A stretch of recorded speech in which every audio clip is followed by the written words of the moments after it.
कुंभ राशिर बंधुगण सावधान रुह। तुमर पाप सीमारे पहुंची एवं तुमर 9टी ग्रह एक गुप्त निर्देश जारी करिसेंती। आज राति 1 आरंभ करी एही 3टी हृदय विदारक घटना तुम सहित घटिब। तुमर आखिर तारा खसीजिब। तुमे वर्ष वर्ष धरी जहा भय करुथिल ताहा तुम सहित घटिबाकु जाउछि। ग्रह एवं नक्षत्र बक्री चलन आरंभ करिसेंती। तुमर जीवन आउ केबे पूर्व परि हेब नाही। जेतेबेले तुमे एहा सुनिब तुमर पाद तळु माटी खसीजिब। बंधुगण तुमर 9टी ग्रह तुम जीवन रे विपर्जय आनिबाकु जाउछंती। तुमर जीवन एक नूतन दिगकु जीवाकु जाउछि। कारण बंधुगण एहाकु तुमर द्वितीय जन्म बोली विवेचना कर एवं तुमे समस्ते जान जे मोर भविष्यवाणी केबे भूल नुहे। मु पूर्ण शक्ति सहित घोषणा करुछि जे आज राति 1 आरंभ करी एही 3टी घटना तुम जीवन रे निश्चित भावरे घटिब। मोर प्रिय बंधुगण लक्ष्मी स्वयं तुम घर को आसुछंती। धनर देवता कुबेर तुम घर को धन संपत्ति रे परिपूर्ण करबाकू जाउछंती। एहा घटुछि कारण ग्रह नक्षत्र मानकर चलन तुम जीवन उपरे गभीर प्रभाव पकाउछि। वर्ष वर्ष परे देवी लक्ष्मी तुम उपरे प्रसन्न एवं एसबु केवल तुमर कठिन परिश्रमर फलाफल। तुमे गत 5 वर्ष धरी बहुत लुह ढालिछ। तुमे बहुत दारिद्र्य सह्य करिछ। तुमे अनेक किछि कष्ट सहिछ। तुमे तुमर प्रत्येक स्वप्न भांगी पड़िथिबा देखिछ। तुमे प्रत्येक प्रयास एवं समस्त चेष्टा नष्ट हेउथिबा देखिछ। तुमे भाबिथिल जे हुए तो तुमर भाग्य खराब। परमेश्वर तुम प्रति दयालु नुहंती। तुमर भाग्य तुम विरुद्धरे। कारण गत किछि वर्ष धरी तुम आड़को आसीथिबा महान संकट कोनोसी साधारण कथा नुहे। जदि जने साधारण व्यक्ति एते कष्ट सह्य करिथान्ते सेमाने वर्तमान पर्यंत एही दुनियारू चली जाइथान्ते। किंतु तुमे तुमर साहस बजाय रखिल। तुमे परीक्षा देइछ एवं तुमे एथिरे उत्तीर्ण होइछ। तुमर 9टी ग्रहर आशीर्वाद एबे तुम उपरे प्रचुर परिमाण रे वर्षा हेबाकू जाउछि। तुमर कुल देवता एबे तुम उपरे प्रसन्न। तुमर पूर्व पुरुष तुम उपरे प्रसन्न एवं आहुरी कण बंधुगण लक्ष्मी एवं कुबेर उभयଙ୍କ आशीर्वाद तुम उपरे बर्षिबाकू जाउछि। एक चेतावनी स्वर मो कथा ध्यान देई सुन। कारण एही सुजोग तुम जीवन को आपे आपे फेरी आसीछि एवं तुमे आउ एपरी सुजोग पाइब नाही। तेणु एही 3टी जिनिस ठारू दूर रे रुह।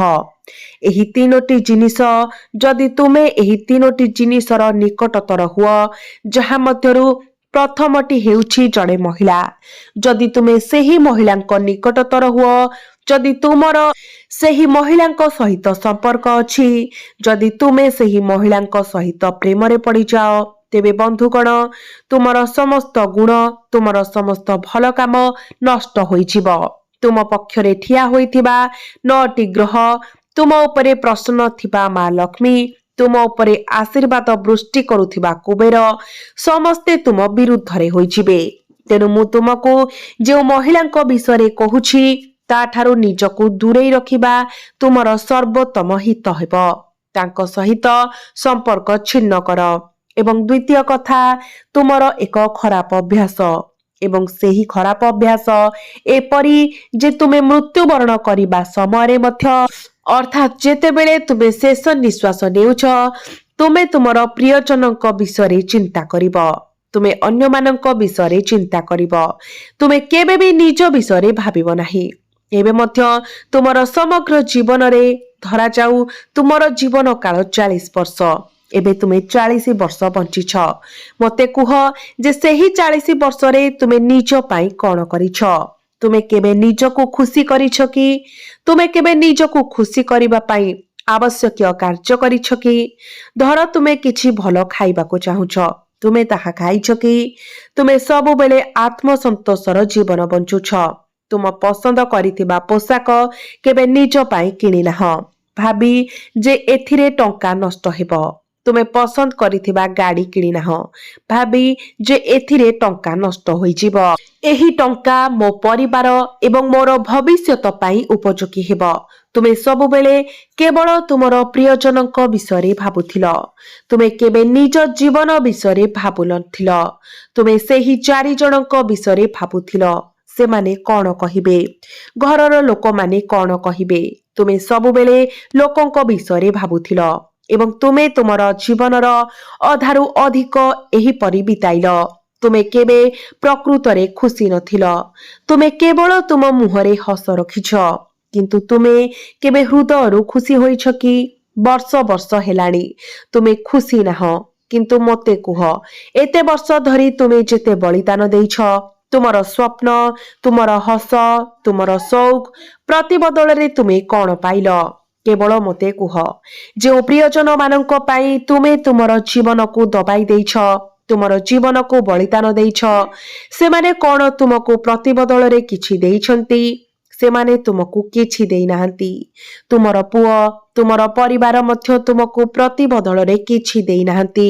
ବରଂ ସେମାନେ ବିପରୀତ ପ୍ରଶ୍ନ ପଚାରୁଛନ୍ତି। ସେମାନଙ୍କର ଦାବି ବଢିଛି। ସେମାନେ ଏବେ ବି ତୁମ ଉପରେ ଖୁସି ନୁହନ୍ତି। ତୁମେ ସେମାନଙ୍କ ପାଇଁ ବହୁତ କିଛି କରିଛ, ତଥାପି ସେମାନେ ତୁମ ଉପରେ ଖୁସି ନୁହନ୍ତି। ତେବେ ତୁମେ କାହିଁକି ଏହି ଭ୍ରମରେ ଫସିଛ? ଅତି କମରେ ଟିକେ ନିଜ ପାଇଁ ବଞ୍ଚିବା ଆରମ୍ଭ କର। ଆଜି ମୋତେ ପ୍ରତିଜ୍ଞା କର ଯେ ଏବେଠାରୁ ତୁମେ ନିଜକୁ ଖୁସି କରିବା ପାଇଁ କିଛି କରିବ। ତୁମେ ଯାହା ପସନ୍ଦ କରୁଛ ତାହା ଖାଇବ। ତୁମେ ଯେଉଁଠାକୁ ଯାତ୍ରା କରିବାକୁ ଚାହୁଁଛ ସେଠାକୁ ଯାତ୍ରା କରିବ। ମୋତେ ଯାହା ବି ପୋଷାକ ପସନ୍ଦ ମୁଁ ସେଗୁଡ଼ିକୁ କିଣି ପିନ୍ଧିବି। କାରଣ ତୁମେ ଜାଣିନାହଁ ଜୀବନ କେତେ ଦିନ ରହିବ। ଆମେ ଜାଣିନାହୁଁ ଯେ ଆମେ କାଲି ନିଶ୍ୱାସ ନେବୁ କି ନାହିଁ। ତେଣୁ କାହିଁକି ଏହି ଜୀବନକୁ ଭଲ ଭାବରେ ବଞ୍ଚିବ ନାହିଁ? ତୁମର ପ୍ରିୟଜନଙ୍କ ପାଇଁ କର, କିନ୍ତୁ ଏତେ ନୁହେଁ ଯେ ତୁମର ଜୀବନ ଶେଷ ହୋଇଯିବ। ତେଣୁ ଏହି ଜିନିଷର ମଧ୍ୟ ବିଶେଷ ଯତ୍ନ ନିଅ। ଆଗ୍ରହର ସହିତ କାର୍ଯ୍ୟ କର। ଏବେ ମୁଁ ତୁମକୁ ପରବର୍ତ୍ତୀ କଥା କହିବି। ତା ପୂର୍ବରୁ ବନ୍ଧୁଗଣ, ଦୟାକରି ଭିଡିଓଟିକୁ ଲାଇକ୍ କରନ୍ତୁ ଏବଂ ମୁଁ ସେହି 3ଟି ପ୍ରମୁଖ ଘଟଣା ବିଷୟରେ ଆଗକୁ ବଢ଼ିବି। ଏହି ଭିଡିଓଟିକୁ ଧ୍ୟାନର ସହିତ ଦେଖନ୍ତୁ ଏବଂ ଭିଡିଓଟିକୁ ଲାଇକ୍ କରିବାକୁ ଭୁଲନ୍ତୁ ନାହିଁ, କାରଣ ସମୟ ସରି ଆସୁଛି। ତୁମର ସମଗ୍ର ଜୀବନ ପରିବର୍ତ୍ତନ ହେଉଛି। ତେଣୁ ବହୁତ କମ୍ ସମୟ ବାକି ଅଛି ଏବଂ ତୁମର ସମୟର ପ୍ରତ୍ୟେକ ମିନିଟ୍ ମୂଲ୍ୟବାନ। ତେଣୁ ଭିଡିଓଟିକୁ ଲାଇକ୍ କରନ୍ତୁ ଏବଂ ସଚ୍ଚା ହୃଦୟରେ କମେଣ୍ଟ ବକ୍ସରେ ଜୟ ବଜରଙ୍ଗବାଲି 3 ଥର ଲେଖନ୍ତୁ। ଆସନ୍ତୁ ଭିଡିଓର ମୁଖ୍ୟ ସୂଚନାକୁ ଯିବା। ବନ୍ଧୁଗଣ, ଯେତେବେଳେ ଗୁରୁଜୀ ତୁମର ପର୍ଚ୍ଚା ଜାରି କଲେ, ପର୍ଚ୍ଚା ଅନେକ ହୃଦୟ ବିଦାରକ ପ୍ରକାଶ କରିଥିଲା। ତୁମ ସହିତ ଘଟିବାକୁ ଥିବା କିଛି ପ୍ରମୁଖ ଘଟଣା ପ୍ରକାଶ ପାଇଛି। କିଛି ବିଶ୍ୱାସଘାତକଙ୍କ ବିଷୟରେ ଉଲ୍ଲେଖ କରାଯାଇଛି, ଯେଉଁମାନେ ବର୍ତ୍ତମାନ ତୁମ ସହିତ ରହୁଛନ୍ତି, କିନ୍ତୁ ଗତ କିଛି ବର୍ଷ ଧରି ଏହି ସମାନ ଲୋକମାନେ ତୁମର ଭାଗ୍ୟ, ତୁମର ପ୍ରତ୍ୟେକ ପ୍ରୟାସ, ତୁମର ପ୍ରତ୍ୟେକ ଚେଷ୍ଟାକୁ ନଷ୍ଟ କରିଦେଉଛନ୍ତି। ସେମାନେ ତୁମର ଭାଗ୍ୟକୁ କନ୍ଦାଇ ଦେଉଛନ୍ତି। ଏହି ଲୋକମାନଙ୍କ ଯୋଗୁଁ ତୁମେ ତୁମ ଜୀବନରେ ବନ୍ଧା ହୋଇଯାଇଛ। ତୁମର ସମସ୍ତ କଠିନ ପରିଶ୍ରମ ସତ୍ତ୍ୱେ ତୁମେ ଆଗକୁ ବଢି ପାରୁନାହଁ, କାରଣ ତୁମ ଚାରିପାଖରେ କିଛି ଲୋକ ଅଛନ୍ତି ଯେଉଁମାନେ ତୁମ ପାଇଁ ଦୁର୍ଭାଗ୍ୟଜନକ। ସେମାନେ ତୁମକୁ ଅସୁବିଧାରେ ପକାଇ ଦିଅନ୍ତି। ସେମାନଙ୍କର ଉପସ୍ଥିତିକୁ ବିଷ ବୋଲି ଭାବ। ଯେପର୍ଯ୍ୟନ୍ତ ଏହି ଲୋକମାନେ ତୁମ ଚାରିପାଖରେ ଅଛନ୍ତି, ତୁମେ ତୁମର ଜୀବନରେ ଆଗକୁ ବଢି ପାରିବ ନାହିଁ। ତେଣୁ ଏହି ଲୋକମାନଙ୍କ ଠାରୁ ନିଜକୁ ଦୂରେଇ ରଖିବା ଗୁରୁତ୍ୱପୂର୍ଣ୍ଣ। ଏଗୁଡ଼ିକ ତୁମ ସହିତ ଘଟୁଛି କି? ଯଦି ହଁ, ଦୟାକରି କମେଣ୍ଟ ବକ୍ସରେ ନିଶ୍ଚୟ ଲେଖନ୍ତୁ। ସେଥିପାଇଁ ମୁଁ ଏହା କହୁଛି, କାରଣ ଏହି ଲୋକମାନଙ୍କ ଠାରୁ ନିଜକୁ ଦୂରେଇ ରଖିବା ଗୁରୁତ୍ୱପୂର୍ଣ୍ଣ। ତୁମେ କାହାକୁ ଦୋଷ ଦେଇପାରିବ? ଭାଗ୍ୟକୁ ଦୋଷ ଦେଇପାରିବ, ପରମେଶ୍ୱରଙ୍କୁ ଦୋଷ ଦେଇପାରିବ, କିନ୍ତୁ ଯେପର୍ଯ୍ୟନ୍ତ ତୁମେ ଏହି ଲୋକଙ୍କ ଠାରୁ ନିଜକୁ ଦୂରେଇ ନପାର, ତୁମେ ଆଗକୁ ବଢି ପାରିବ ନାହିଁ। ତେଣୁ ସେହି ବିଶ୍ୱାସଘାତକ ମାନେ କିଏ? ମୁଁ ସେମାନଙ୍କର ନାମ ପ୍ରକାଶ କରିବି। ଆଜି ମୁଁ ତୁମକୁ ଯାହା କହୁଛି ତାହା ଧ୍ୟାନର ସହିତ ଶୁଣ, କାରଣ ଏବେ ପ୍ରକୃତ ଯୁଦ୍ଧ ଆରମ୍ଭ ହେବ। ପ୍ରକୃତ ମହାଭାରତ ଆରମ୍ଭ ହେବାକୁ ଯାଉଛି। ରାହୁ ତୁମ ପ୍ରତି ଦୟାଳୁ। ଯେତେବେଳେ ରାହୁ କୌଣସି ବ୍ୟକ୍ତି ପ୍ରତି ଦୟାଳୁ ହୋଇଛି ସେତେବେଳେ ବ୍ୟକ୍ତିର ଭାଗ୍ୟ ବଦଳି ଯାଇଛି। ସେହି ବ୍ୟକ୍ତି ଭିକାରୀରୁ ରାଜା ପାଲଟିଛି। ସେହି ବ୍ୟକ୍ତି କିଛି ଦିନ ମଧ୍ୟରେ ରାସ୍ତାରୁ ରାଜପ୍ରସାଦକୁ ଉଠିଛି। ବନ୍ଧୁଗଣ, ଏସବୁ ତୁମ ସହିତ ମଧ୍ୟ ଘଟିବାକୁ ଯାଉଛି। ତୁମେ ଏତେ ଧନ ଅର୍ଜନ କରିବ, ଏତେ ଖୁସି ପାଇବ, ଏତେ ସାଂସାରିକ ସୁଖ ପାଇବ ଯେ ତୁମେ ବୁଝିପାରିବ ନାହିଁ ଯେ ଭଗବାନ କିପରି ଏତେ କୃପା କରିଛନ୍ତି। ତୁମେ ନିଜେ ମଧ୍ୟ ଭାବିବାକୁ ବାଧ୍ୟ ହେବ। କିନ୍ତୁ ଗୋଟିଏ କଥା ମନେ ରଖ, ଯେତେବେଳେ ଏହି ଦୁନିଆ ଆମକୁ କିଛି ଦିଏ, ଯେତେବେଳେ ଏହି ବ୍ରହ୍ମାଣ୍ଡ ଆମକୁ ଖୁସି ଦିଏ, ଏହା ଆମର ଭୁଲ। ବନ୍ଧୁଗଣ, ଯାହା ଆମକୁ ଆସୁଥିବା ଖୁସିକୁ ଫେରାଇ ଦିଏ। ଆମର କିଛି ମୂର୍ଖତା, ଆମର କିଛି ଭୁଲ କାର୍ଯ୍ୟ, ଆମେ କେତେକ ସମୟରେ କିଛି ଭୁଲ କାମ କରୁ ଯାହା ବ୍ରହ୍ମାଣ୍ଡୀୟ ଶକ୍ତି ଗୁଡ଼ିକୁ କ୍ରୋଧିତ କରେ ଏବଂ ତାପରେ ମା ଲକ୍ଷ୍ମୀ ଯିଏ ଆସନ୍ତି ଏବଂ ଚାଲିଯାଆନ୍ତି, ଆମକୁ ଛାଡ଼ି ଚାଲିଯାଆନ୍ତି। ବନ୍ଧୁଗଣ, ତୁମେ ପ୍ରାୟତଃ ସୁଯୋଗ ପାଇଛ, କିନ୍ତୁ ତୁମେ ପ୍ରାୟତଃ ଭୁଲ କରିଛ। କିନ୍ତୁ ଏବେ ତୁମେ ସେହି ଭୁଲ କରିବା ବନ୍ଦ କରିବାକୁ ପଡ଼ିବ।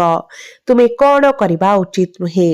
ବନ୍ଧୁଗଣ, ଏହା ଆହୁରି ଗୁରୁତ୍ୱପୂର୍ଣ୍ଣ ସମୟ, କାରଣ ଏହା ତୁମ ପାଇଁ ମଜା କିମ୍ବା ଖେଳ ନୁହେଁ। ଏହା ତନ୍ତ୍ର ମନ୍ତ୍ରର ସମୟ, ଏହା ଗ୍ରହ ତୀବ୍ରତାର ସମୟ।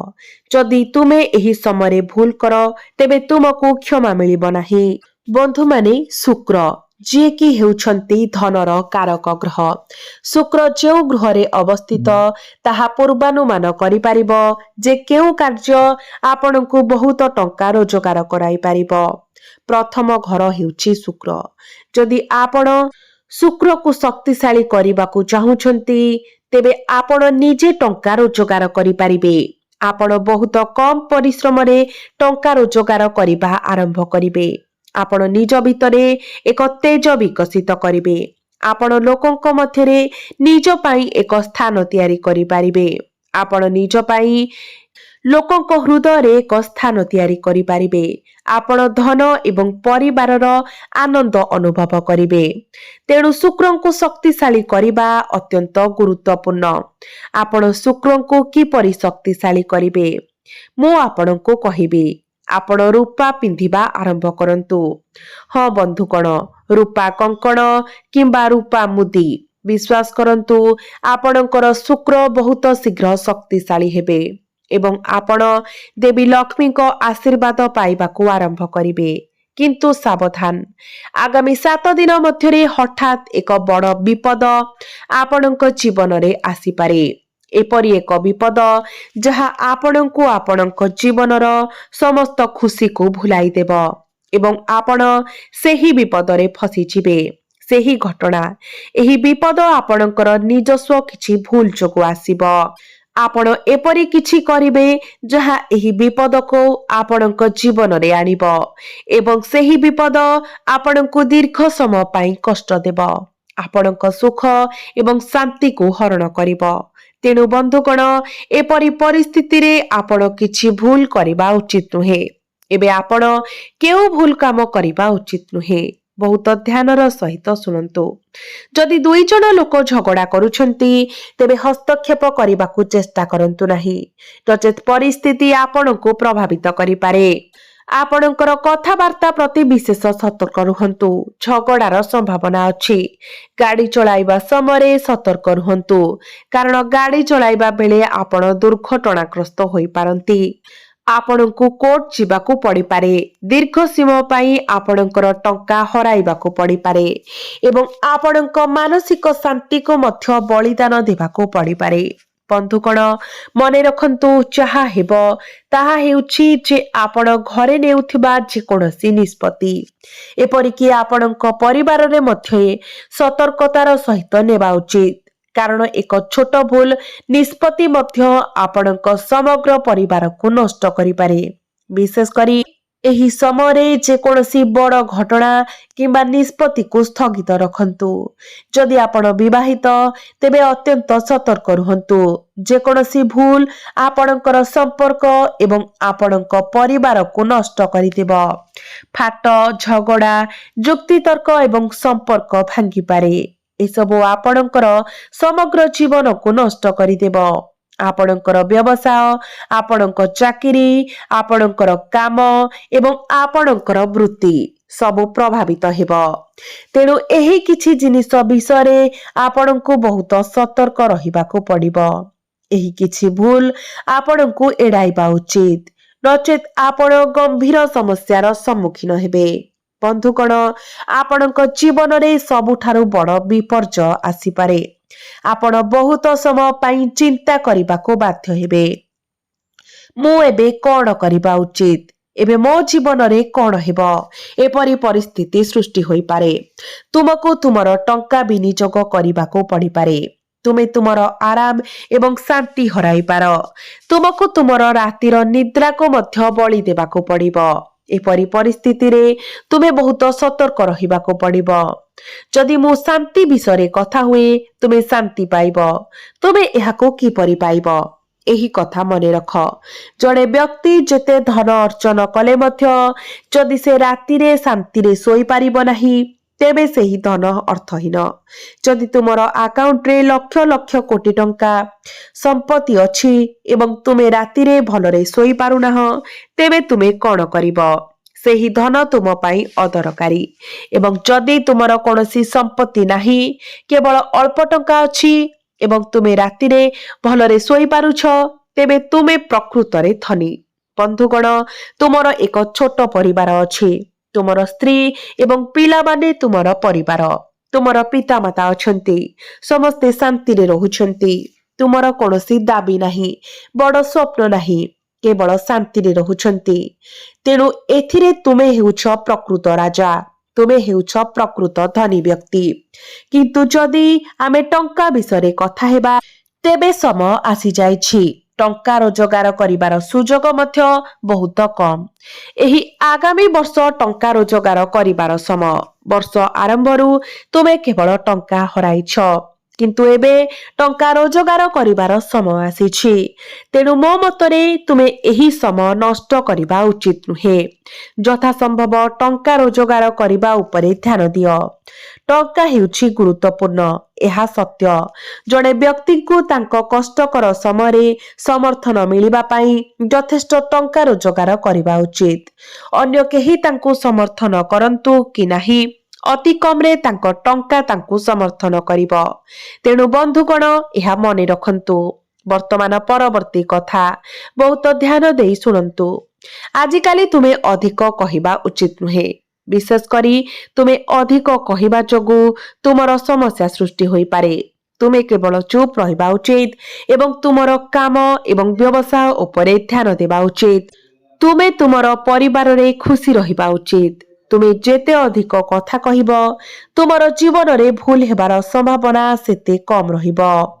तुमे जेते अधिक शब्द कहिबो, जिनिस गुड़िक भूल हेबार संभावना बढ़ी जिवो। तेणु नीरव रुह।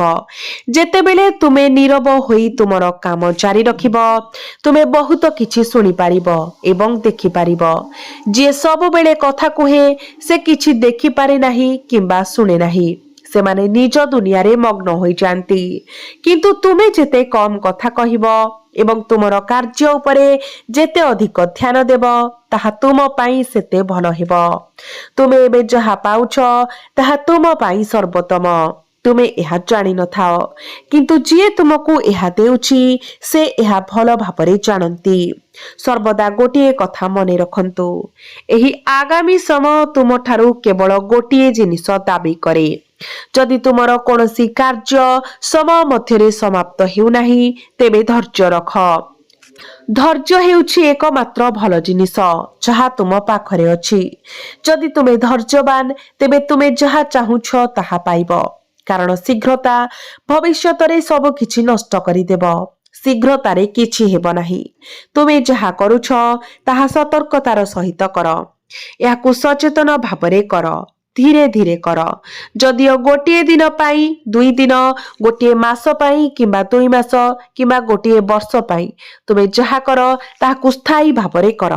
किछि अस्थायी कर नाही, अर्थात अधा पंतरिया किछि कर नाही। तुमे जहा कर सेथिरे आत्मविश्वासी हुओ जे मु जहा करूछि ताहा 100% फलाफल देब। ମୁଁ ତୁମକୁ କହିବାକୁ ଚାହୁଁଛି ଯେ କେତେବେଳେ ଏହି ସମୟରେ ଆମେ ଆମ ମନ ସହିତ ସବୁ କିଛି ହାସଲ କରିପାରିବା।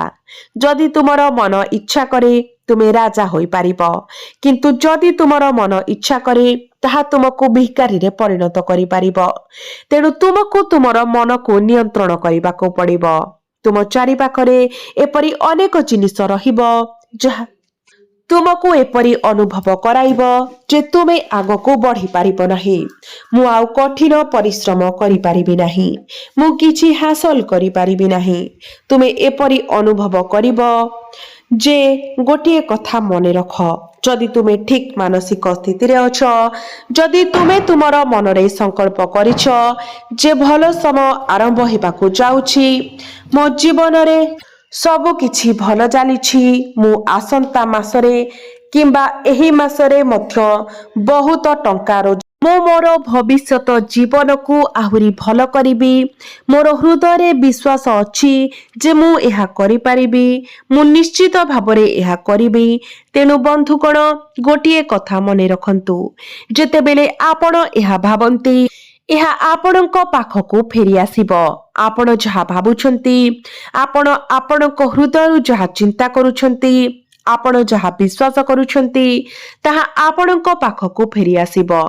କିନ୍ତୁ ଯଦି ଆପଣ ଆପଣଙ୍କ ମନରେ ନିଷ୍ପତ୍ତି ନିଅନ୍ତି ଯେ ମୋର କିଛି ନାହିଁ, ମୁଁ କିଛି କରିପାରିବି ନାହିଁ, ମୋର ଭଲ ସମୟ ଆସିବ ନାହିଁ, ତେବେ ଏହା ହିଁ ଘଟିବ। ଯଦି ଆପଣ ଆପଣଙ୍କ ମନରେ ଏକ ଘର ନିର୍ମାଣ କରିବାକୁ ଜିଦ୍ କରନ୍ତି, ଏହା ବହୁତ ଶୀଘ୍ର ନିର୍ମିତ ହେବ। ଆପଣ ଆପଣଙ୍କ ମନରେ ଯାହା ମନେ ରଖିଛନ୍ତି ତାହା ହୋଇଯିବ। କେବଳ ଏହାକୁ ମନେ ରଖନ୍ତୁ, କେବଳ ଆପଣଙ୍କ ମନରେ ବିଶ୍ୱାସ ରଖନ୍ତୁ। ଏହି ସମୟ ଆୟରେ ବୃଦ୍ଧି ଆଣିବ, କିନ୍ତୁ ଖର୍ଚ୍ଚ ମଧ୍ୟ ବୃଦ୍ଧି ପାଇବ। ବନ୍ଧୁଗଣ, ଯଦି ଆପଣ ଏକ ଯାନ କିମ୍ବା କୌଣସି ଭଲ ଇଲେକ୍ଟ୍ରୋନିକ ଜିନିଷ କିଣିବାକୁ ଚାହୁଁଛନ୍ତି, ତେବେ ଆପଣ ଟିକେ ଏହି ସମୟ ଅପେକ୍ଷା କରନ୍ତୁ। ଏହା ଆପଣଙ୍କ ପାଇଁ ଏକ ଭଲ ସମୟ ନୁହେଁ, କିନ୍ତୁ ଖୁବ୍ ଶୀଘ୍ର ଆପଣଙ୍କ ପାଇଁ ଭଲ ସମୟ ଆସିବାକୁ ଯାଉଛି। ଆପଣ ଏହାକୁ କିଣିପାରିବେ, କିନ୍ତୁ ଖର୍ଚ୍ଚ ମଧ୍ୟ ହେବ। ଯଦି ଆପଣ ପୂର୍ବରୁ କୌଣସି ସ୍ଥାନରେ ଟଙ୍କା ନିବେଶ କରିଛନ୍ତି, ତେବେ ଆପଣ ସେହି ଜିନିଷରେ ଭଲ ଲାଭ ପାଇବେ। ଆପଣ ଏକ ଭଲ ଲାଭ ଅର୍ଜନ କରିପାରିବେ। ବିଶ୍ୱାସ କରନ୍ତୁ, ଏହି ସପ୍ତାହ ଆପଣଙ୍କ ପାଇଁ ବ୍ୟବସାୟରେ ଏକ ବଡ଼ ସଫଳତା ଆଣିବାକୁ ଯାଉଛି। ଆପଣ ଯାହା ବି କରନ୍ତୁ ଏହାକୁ ଭାବିଚିନ୍ତି କରନ୍ତୁ। ତୁମ କ୍ଷେତ୍ରରେ ଗୁରୁତ୍ୱପୂର୍ଣ୍ଣ ପରିବର୍ତ୍ତନ ଆସିବ। ତୁମେ ନୂତନ ପ୍ରକଳ୍ପ ପାଇବ, ନୂଆ ଦାୟିତ୍ୱ ଆସିବ। କିନ୍ତୁ ମନେ ରଖ, ତୁମେ ଯେତେ ପୂରଣ କରିପାରିବ କେବଳ ସେତିକି ଦାୟିତ୍ୱ ନିଅ। ତୁମର ଜୀବନ ବିଶାଳ ଏବଂ ଏଥିରେ ଅନେକ ଜିନିଷ ଅଛି, ଅନେକ ଛୋଟ ଛୋଟ ଜିନିଷ। ଯଦି ତୁମେ ଏହି ଜିନିଷ ଗୁଡ଼ିକ ବିଷୟରେ ଚାପ ଉପରେ ନିରନ୍ତର ଚିନ୍ତା କରିବ, ତେବେ ତୁମେ ଜୀବନରେ କେବେ ବି ଖୁସି ହୋଇପାରିବ ନାହିଁ। କେବଳ ଏହା ମନେ ରଖ, ମୁଁ ତୁମକୁ କହିବାକୁ ଚାହେଁ, ଏହା ହେଉଛି କ୍ରୋଧ ଠାରୁ ଦୂରେଇ ରହିବାର ସମୟ। ଏହି ସମୟରେ ଭଗବାନ ଶିବ ତୁମର ପ୍ରତ୍ୟେକ ଅନୁରୋଧ ଶୁଣିବେ। ଶନିଦେବ ମଧ୍ୟ ବର୍ତ୍ତମାନ ବହୁତ ଭଲ ସ୍ଥିତିରେ ଅଛନ୍ତି। ରାହୁ ଗତ କିଛି ଦିନ ଧରି ତୁମ ପ୍ରତି ଦୟାଳୁ ଅଛନ୍ତି। ତଥାପି କିଛି ବିଶେଷ ସତର୍କତା ଅଛି। ତୁମର ଗୁପ୍ତ ଶତ୍ରୁମାନେ ସକ୍ରିୟ ଅଛନ୍ତି। ତୁମର ଲୁକ୍କାୟିତ ବିଶ୍ୱାସଘାତକମାନେ ତୁମର କ୍ଷତି କରିପାରନ୍ତି। ତେଣୁ ତୁମର ଚିନ୍ତାଧାରା, ଧାରଣା କିମ୍ବା ଯୋଜନା କାହାକୁ ପ୍ରକାଶ କର ନାହିଁ। ତୁମେ ପ୍ରାୟତଃ ତୁମର ଜୀବନରେ ମୂଲ୍ୟବାନ ଜିନିଷ ଗୁଡ଼ିକୁ ତୁମେ ନିଜର ବୋଲି ଭାବୁଥିବା ଲୋକଙ୍କ ସହିତ ବାଣ୍ଟିଛ, କିନ୍ତୁ ତୁମେ ଜାଣିପାରୁନାହଁ ଯେ ସେହି ବନ୍ଧୁମାନେ ପ୍ରକୃତରେ ତୁମର ସମସ୍ତଙ୍କୁ ନିଜର ଭାବି ନିଅନ୍ତୁ ନାହିଁ।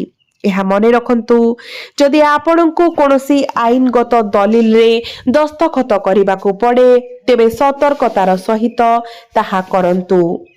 ଆପଣ ଦ୍ୱନ୍ଦ୍ୱରେ ପଡ଼ିପାରନ୍ତି, ତେଣୁ ଦସ୍ତଖତ କରିବା ପୂର୍ବରୁ ଭଲ ଭାବରେ ପଢ଼ନ୍ତୁ, କାରଣ ଆପଣଙ୍କ ନିକଟତର କେହି ଆପଣଙ୍କୁ ଠକିପାରେ। କିମ୍ବା ଗୋଟିଏ କଥା ମନେ ରଖନ୍ତୁ, ଆପଣଙ୍କ ପିଲାମାନେ କ'ଣ କରୁଛନ୍ତି ତାହା ଉପରେ ନଜର ରଖନ୍ତୁ।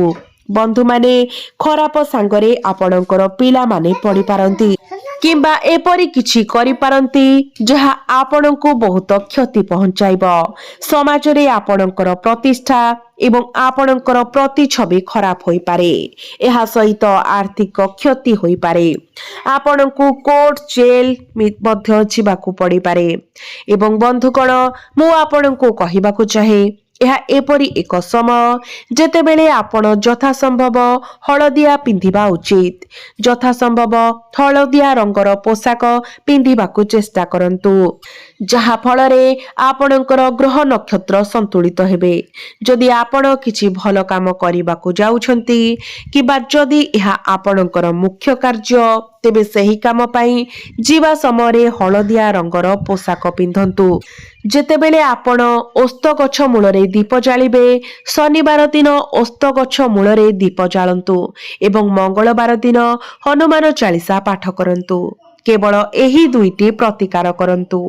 ଆପଣଙ୍କ ପଡ଼ୋଶୀ କିମ୍ବା ଅଫିସରେ ଲୋକଙ୍କ ସହିତ ଅଧିକ ଯୁକ୍ତି ତର୍କ କରନ୍ତୁ ନାହିଁ। ସଂଯମ ବଜାୟ ରଖନ୍ତୁ। ବନ୍ଧୁ, ଶତ୍ରୁ ଏବଂ ଦୁଷ୍ଟ ଲୋକମାନେ ଆପଣଙ୍କ କ୍ଷତି କରିପାରନ୍ତି। ଆପଣଙ୍କ ଉପରେ ମିଥ୍ୟା ଅଭିଯୋଗ ଲଗାଇ ପାରନ୍ତି। ଆପଣଙ୍କୁ ଗୁଜବରୁ ଦୂରେଇ ରହିବା ଉଚିତ। ବିଶେଷ କରି ଯଦି ଆପଣ ଜଣେ ପୁରୁଷ, ତେବେ ମହିଳାମାନଙ୍କର ନିକଟରେ ସତର୍କ ରୁହନ୍ତୁ। ଏହି ମାସରେ ମହିଳାମାନଙ୍କ ନିକଟରେ ଯଥାସମ୍ଭବ ସତର୍କ ରହିବା ଉଚିତ। ଯଦି ଆପଣଙ୍କର ଜଣେ ମହିଳା ବନ୍ଧୁ କିମ୍ବା ମହିଳା ସମ୍ପର୍କୀୟ ଅଛନ୍ତି, ତେବେ ତାଙ୍କ ପ୍ରତି ସତର୍କ ରୁହନ୍ତୁ, କାରଣ ଆପଣଙ୍କ ଉପରେ ମିଥ୍ୟା ଅଭିଯୋଗ ହୋଇପାରେ କିମ୍ବା ଭୁଲ ମଧ୍ୟ ହୋଇପାରେ। ଯଦି ଆପଣ ଯାତ୍ରା ପାଇଁ ଯୋଜନା କରୁଛନ୍ତି, ତେବେ ସତର୍କ ରୁହନ୍ତୁ। ଯଦି ଯାତ୍ରା ଆବଶ୍ୟକ, ତେବେ ଆପଣ ଆଗକୁ ବଢ଼ିବା ଉଚିତ, କିନ୍ତୁ ସତର୍କତାର ସହିତ। ଆପଣଙ୍କ ମାନସିକ ଅବସ୍ଥା ବିଷୟରେ ଆପଣ କ'ଣ କରିବେ, କ'ଣ କରିବେ ନାହିଁ, ସେ ବିଷୟରେ ଦ୍ୱନ୍ଦ୍ୱରେ ପଡ଼ିବେ।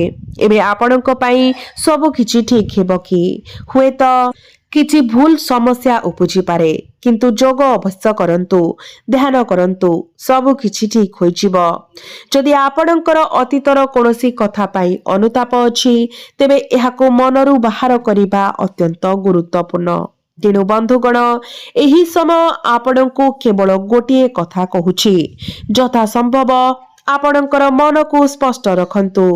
ଏହି ସମୟରେ ଦାନ ଏବଂ ଧାର୍ମିକ କାର୍ଯ୍ୟକଳାପ ଉପରେ ଅଧିକ ଧ୍ୟାନ ଦିଅନ୍ତୁ।